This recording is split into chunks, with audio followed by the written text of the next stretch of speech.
Hello दोस्तों, free online teaching one में आपका स्वागत है। आज हम इस वीडियो में कक्षा 9वीं गणित अध्याय 1 संख्या पद्धति का उदाहरण 3 हल करेंगे। तो उदाहरण 3 है कि संख्या रेखा पर कर्ण 2 का स्थान निर्धारण कीजिए।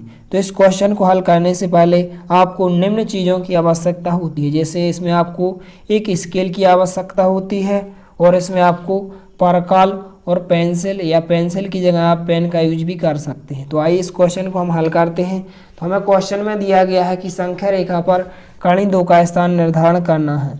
तो सबसे पहले यदि हम कर्ण को हटा दें तो यहाँ पर संख्या क्या हो जाएगी, 2 हो जाएगी। तो सबसे पहले आपको क्या करना है, स्केल की सहायता से 2 सेंटीमीटर की एक रेखा खींच लेनी है। तो इस प्रकार से आप स्केल की सहायता से 2 सेंटीमीटर की एक रेखा खींच सकते हैं। यदि हमें क्वेश्चन में कर्ण 5 दिया होता तो हम 5 सेंटीमीटर की रेखा खींचते, लेकिन हमें क्वेश्चन में कर्ण 2 दिया गया है तो हम 2 सेंटीमीटर की एक रेखा खींचेंगे। तो इस प्रकार से आपको एक रेखाखंड खींच लेना है। इस रेखाखंड को आप कोई भी नाम दे सकते हैं, जैसे यहाँ पर हमने ए बी नाम दिया। इसके बाद आपको क्या करना है कि बिंदु बी से 1 सेंटीमीटर दूर एक बिंदु सी ले लेना है। तो इस प्रकार से आप स्केल से नाप कर 1 सेंटीमीटर दूर एक बिंदु सी ले सकते हैं। तो इस प्रकार से हमने बिंदु बी से 1 सेंटीमीटर दूर एक बिंदु सी ले लिया। इसके बाद आपको क्या करना है, परकाल की सहायता से आपको चाप लगानी है। तो चाप कैसे लगाएंगे, हम आधे से ज़्यादा लेंगे। जैसे हमारी भुजा ए बी कितने की है, 2 सेंटीमीटर की है, बी सी कितने की है, 1 सेंटीमीटर की। यदि हम ए सी की बात करें तो 3 सेंटीमीटर की हमारी ये रेखा है। तो हम आधे से ज़्यादा का मतलब क्या है, हम 2 सेंटीमीटर भी ले सकते हैं और 2.5 सेंटीमीटर भी ले सकते हैं। जैसे यदि हम आधे से ज़्यादा की बात करें, आधे से ज़्यादा है यहाँ पर, तो आपको क्या करना है, परकाल की नोक को बिंदु ए पर रखना है और आपको क्या करना है, ऊपर चाप लगा देना है। इस प्रकार से जैसे हमने यहाँ पर ऊपर चाप लगा दिया है और आपको नीचे चाप लगा देना है। तो हमने इस प्रकार से नीचे चाप लगा दिया।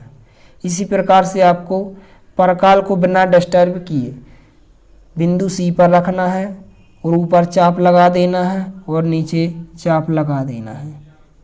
तो इस प्रकार से आपके दोनों चाप प्रतिच्छेद हो जाएंगे। इसके बाद आपको क्या करना है, दोनों चापों को आपको मिला देना है। तो इस प्रकार से आप दोनों चापों को मिला सकते हैं। अब इसके बाद इन दोनों चापों को आप पी क्यू नाम दे सकते हैं, पी क्यू नाम। इसके बाद यहाँ पर जो हमारा अर्धक हो चुके हैं, एसी जो भुजा हमारी एसी भुजा 3 सेंटीमीटर की थी वो 2 भागों में विभाजित हो चुकी है। एक भुजा हमारी हो जाएगी, यदि हम इसको बिंदु ओ नाम दे दें तो एक भुजा हमारी हो जाएगी ओ ए और दूसरी त्रिज्या, या इसी को हम त्रिज्या भी कह सकते हैं कि एक त्रिज्या हमारी ओ ए हो जाएगी और दूसरी त्रिज्या हमारी ओ सी हो जाएगी।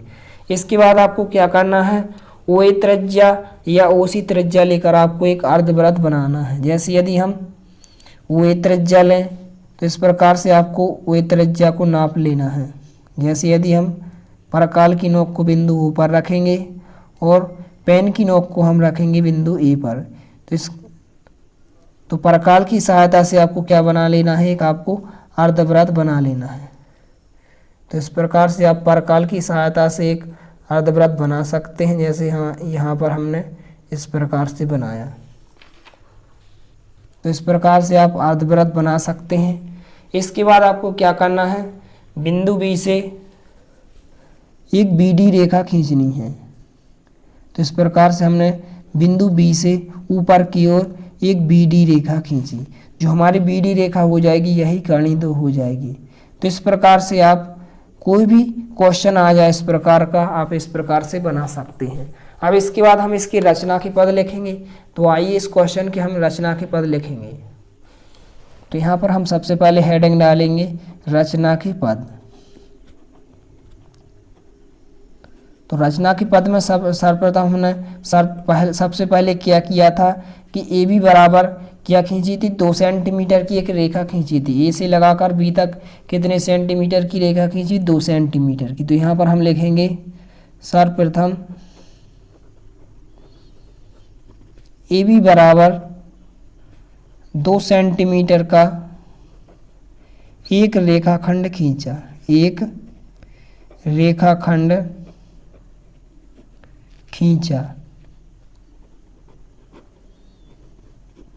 इसके बाद हमने क्या किया, इसके बाद हमने बिंदु बी से 1 सेंटीमीटर दूर बिंदु सी लिया। तो यहाँ पर हम लिखेंगे बिंदु बी से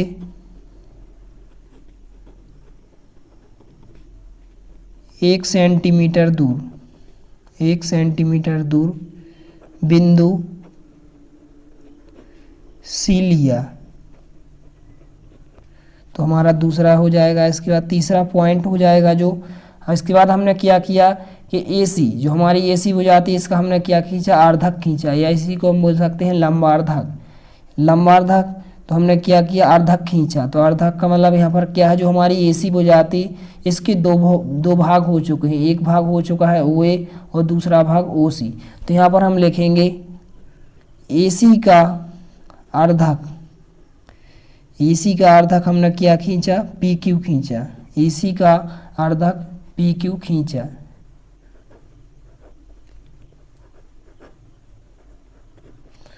इसके बाद चौथा पॉइंट, तो चौथे पॉइंट में हमने क्या किया कि OA त्रिज्या लेकर एक अर्धवृत्त बनाया। तो यहाँ पर हम लिखेंगे OA त्रिज्या लेकर एक अर्धवृत्त बनाया।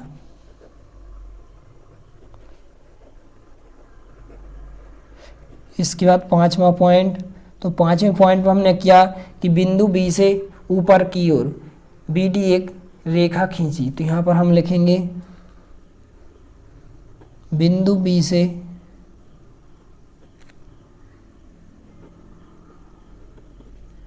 ऊपर की ओर एक रेखा खींची जो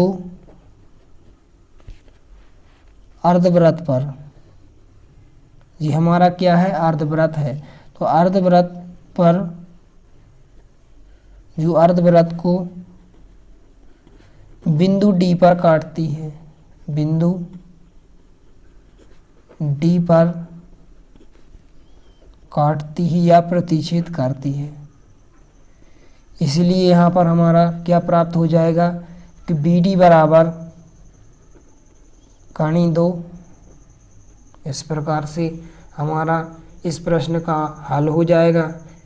तो इस प्रकार का आपका कोई भी प्रश्न आ जाए तो आपको इसी विधि से हल करना है। यदि वीडियो पसंद आए तो प्लीज़ लाइक कीजिए, दोस्तों के साथ शेयर कीजिए, और यदि आपने हमारे चैनल को सब्सक्राइब नहीं किया है तो प्लीज़ सब्सक्राइब कीजिए। धन्यवाद।